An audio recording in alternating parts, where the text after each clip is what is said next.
अकोला महानगरपालिकेच्या शाळांची अवस्था दिवसेंदिवस बिकट होत चालली आहे का, असा सवाल आता उपस्थित झाला आहे.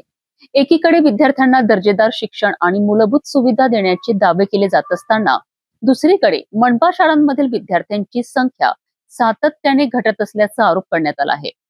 याच मुद्द्यावर कॉंग्रेस जनता पार्टीचे अध्यक्ष अभिजित दिपके यांनी मनपा प्रशासनाला धारेवर धरत गंभीर सवाल उपस्थित केले आहेत.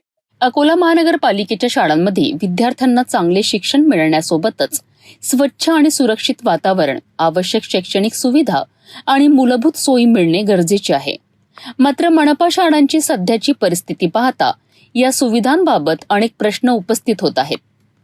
मनपा शाळांची अवस्था खराब असल्यामुळे विद्यार्थ्यांची संख्या दिवसेंदिवस कमी होत असल्याचा आरोप कॉंग्रेस जनता पार्टीचे अध्यक्ष अभिजित दिपके यांनी केला आहे.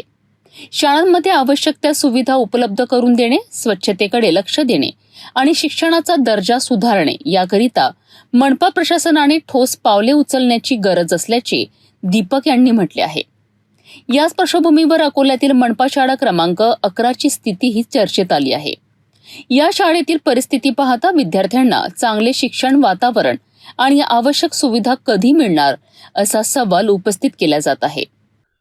कांग्रेस जनता पार्टी के अध्यक्ष अभिजीत दिपके ने जो महानगर पालिका के स्कूलों के ऊपर ये जो मुद्दा उठाया है, आप देख सकते हैं ये अकोला की स्कूल है, महानगर पालिका की। इसकी हालत देख सकते हैं आप, कितनी जर्जर हो चुकी है। ये यहाँ पर जो बाथरूम की व्यवस्था है, ये यहाँ पर देख सकते इतनी कितनी खराब हो चुकी है।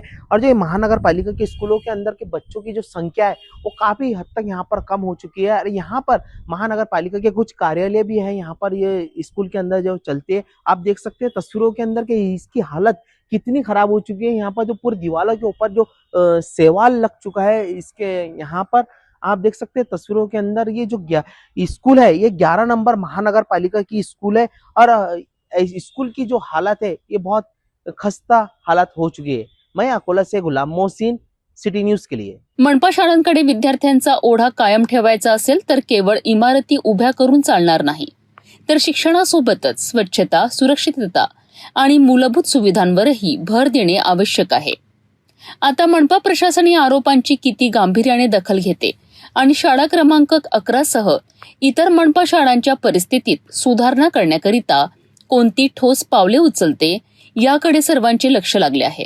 मनपा शाळांमधील विद्यार्थ्यांची घटती संख्या आणि मूलभूत सुविधांचा प्रश्न हा केवळ प्रशासनाचा विषय नाही, तर शहरातील विद्यार्थ्यांच्या भवितव्याशी संबंधित महत्त्वाचा मुद्दा आहे. त्यामुळे मनपा प्रशासन या प्रश्नांवर तातडीने लक्ष देऊन शाळांची परिस्थिती सुधारते का हे पाहणे महत्त्वाचे ठरणार आहे.